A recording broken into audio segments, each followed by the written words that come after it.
തെരഞ്ഞെടുപ്പ് ബോണ്ട് വിവരങ്ങൾ നൽകുന്നതിൽ 3 മാസം സാവകാശം ചോദിച്ചുകൊണ്ടുള്ള SBIയുടെ അപേക്ഷ സുപ്രീം കോടതി ഇന്ന് പരിഗണിക്കും. SBI നടപടിക്കെതിരെ CPIMും അസോസിയേഷൻ ഫോർ ഡെമോക്രാറ്റിക് റിഫോംസും നൽകിയ കോടതിയലക്ഷ്യ ഹർജിയും പരിഗണിച്ചേക്കും.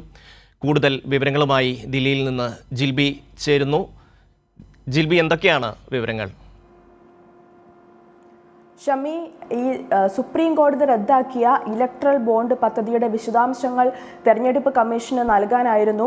ഈ ഇലക്ട്രൽ ബോണ്ട് പദ്ധതി റദ്ദാക്കിക്കൊണ്ട് 3 ആഴ്ചയ്ക്കകം ഇതിൻ്റെ വിവരങ്ങൾ നൽകണമെന്നായിരുന്നു SBIയോട് നിർദ്ദേശിച്ചത്. പക്ഷേ ഇതിൻ്റെ വിവരങ്ങൾ നൽകാൻ 3 മാസത്തെ സമയം വേണം, അതായത് ജൂൺ 30 വരെ സമയം വേണമെന്നാണ് SBI ആവശ്യപ്പെട്ടിരിക്കുന്നത്.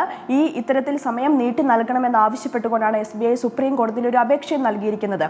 അതായത് നിലവിലെ സാഹചര്യത്തിൽ എല്ലാ വിവരങ്ങളും ഒറ്റ ക്ലിക്കിൽ ലഭിക്കുന്ന സാഹചര്യത്തിലാണ് ഈ ഉത്തരവിനെയൊക്കെ ദുർവ്യാഖ്യാനിച്ചുകൊണ്ട് ഇനിയും സമയം നീട്ടി നൽകണമെന്നൊക്കെ ആവശ്യപ്പെട്ടുകൊണ്ട് ഇത്തരത്തിൽ SBI രംഗത്തെത്തിയിരിക്കുന്നത്. SBIയുടെ ഈ നടപടിക്കെതിരെയാണ് കഴിഞ്ഞ ദിവസം CPIM ഒരു കോടതിയലക്ഷ്യ ഹർജി നൽകി. അതോടൊപ്പം തന്നെ അസോസിയേഷൻ ഫോർ ഡെമോക്രാറ്റിക് റിഫോംസും ഒരു കോടതിയലക്ഷ്യ ഹർജി നൽകിയിരുന്നു. ഈ കോടതിയലക്ഷ്യ ഹർജിയും ഇന്ന് സുപ്രീം കോടതി പരിഗണിച്ചേക്കും എന്നുള്ള വിവരങ്ങളാണ് ലഭിക്കുന്നത്. അതായത് ഈ ഇലക്ട്രൽ ബോണ്ട് വഴി ഏറ്റവും കൂടുതൽ പണം സമ്പാദിച്ചത് BJP ആണെന്നുള്ള വിവരങ്ങളാണ് ഇത്തരത്തിൽ ഈ SBI BJPയെ രക്ഷിക്കാൻ വേണ്ടി ഈ സമയം നീട്ടി ചോദിക്കുന്നത് എന്നുള്ള വിമർശനങ്ങളും ശക്തമാണ്. കാരണം 500 കോടിയിലധികം രൂപ BJP ഇതിലൂടെ ഉണ്ടാക്കിയിട്ടുണ്ട് എന്നുള്ള ഒരു റിപ്പോർട്ടുകൾ നിലനിൽക്കുന്ന സാഹചര്യത്തിൽ തെരഞ്ഞെടുപ്പിന് മുൻപ് ഈ വിവരങ്ങൾ പുറത്തു വന്നാൽ അത് BJPക്ക് വലിയ തിരിച്ചടിയാകും എന്നുള്ള ഒരു ആശങ്ക നിലനിൽക്കെ SBI ഇത്തരത്തിലുള്ള നടപടിയുമായിട്ട് മുമ്പോട്ട് പോകുന്നത് രാഷ്ട്രീയ സമ്മർദ്ദം മൂലമാണെന്നുള്ള വിമർശനം ശക്തമാവുകയാണ്.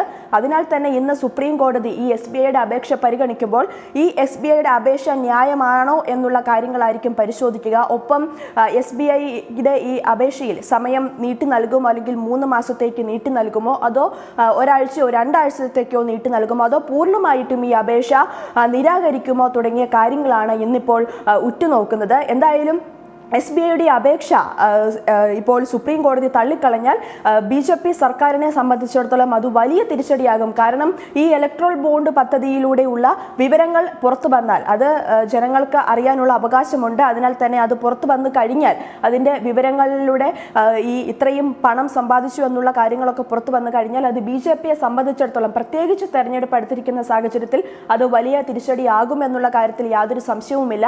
എന്തായാലും സുപ്രീം കോടതി ഇന്ന് സമയത്തിന് ശേഷം തന്നെ ഈ കേസ് ഇന്ന് പരിഗണിക്കും. ചീഫ് ജസ്റ്റിസ് DY ചന്ദ്രയുടെ അധ്യക്ഷനായ ബെഞ്ചാണ് ഈ കേസ് പരിഗണിക്കുക. കാരണം സുപ്രീം കോടതി ഭരണഘടനാ ബെഞ്ച് ഉത്തരവിട്ടിട്ട് പോലും SBI ഇത്തരത്തിലുള്ള നടപടികളുമായിട്ട് മുമ്പോട്ട് പോകുന്നതിനെ CPIM ഉൾപ്പെടെ രൂക്ഷമായിട്ട് വിമർശിക്കുകയും ചെയ്തിരുന്നു.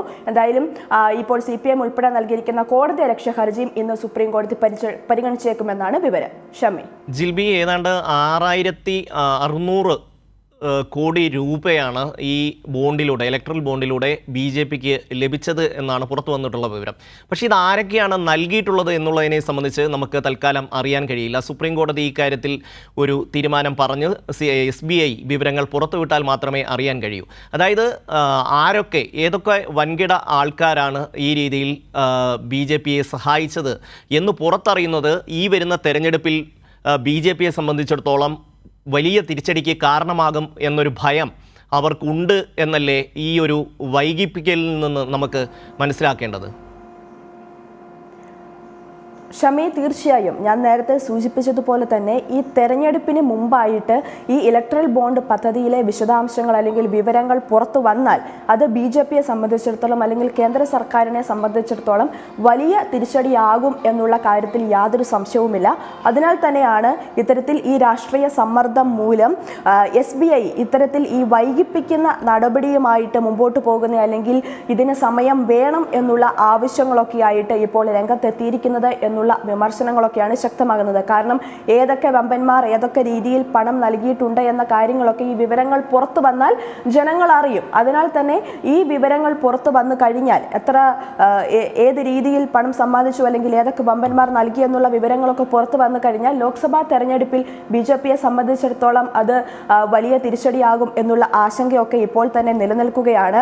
കാരണം ഈ മാർച്ച് 6-നായിരുന്നു ഈ വിവരങ്ങൾ നൽകാനുള്ള സമയം SBIക്ക് നൽകിയിരുന്നത്. പക്ഷേ ഇത്തരത്തിൽ ഈ 3 ആഴ്ച കൊണ്ട് ഈ സമയത്തിൽ ഈ രേഖകളൊന്നും നൽകാൻ കഴിയില്ല. കാരണം ഏകദേശം 22,217 ഇലക്ട്രൽ ബോണ്ടുകൾ വിതരണം ചെയ്തിട്ടുണ്ട്. അതിനാൽ അതിൻ്റെ രേഖകളൊന്നും ഇത്രയും പെട്ടെന്ന് ശേഖരിക്കാൻ കഴിയില്ല. അതിനാൽ വീണ്ടും സമയം വേണം എന്നുള്ള ഒരു മുടക്കി ന്യായം പറഞ്ഞുകൊണ്ടാണ് ഇപ്പോൾ SBI രംഗത്തെത്തിയിരിക്കുന്നത്. നമുക്ക് തന്നെ അറിയാം, ഇപ്പോൾ എല്ലാ കാര്യങ്ങളും ഡിജിറ്റലായി കഴിഞ്ഞിരിക്കുന്നു, അല്ലെങ്കിൽ എല്ലാ രേഖകളും പെട്ടെന്ന് തന്നെ ലഭിക്കുന്ന ഒരു സാഹചര്യം നിലനിൽക്കുന്ന പശ്ചാത്തലത്തിലാണ് ഇത്തരത്തിലുള്ള ഒരു ന്യായവുമായിട്ട് SBI രംഗത്തെത്തിയിരിക്കുന്നത്. അതിനാൽ തന്നെ ഇന്ന് കോടതി ഈ കേസ് പരിഗണിക്കുമ്പോൾ SBIയെ സംബന്ധിച്ചിടത്തോളം ഇവർ എന്തിന് ഇത്രയും സമയം ജിൽബി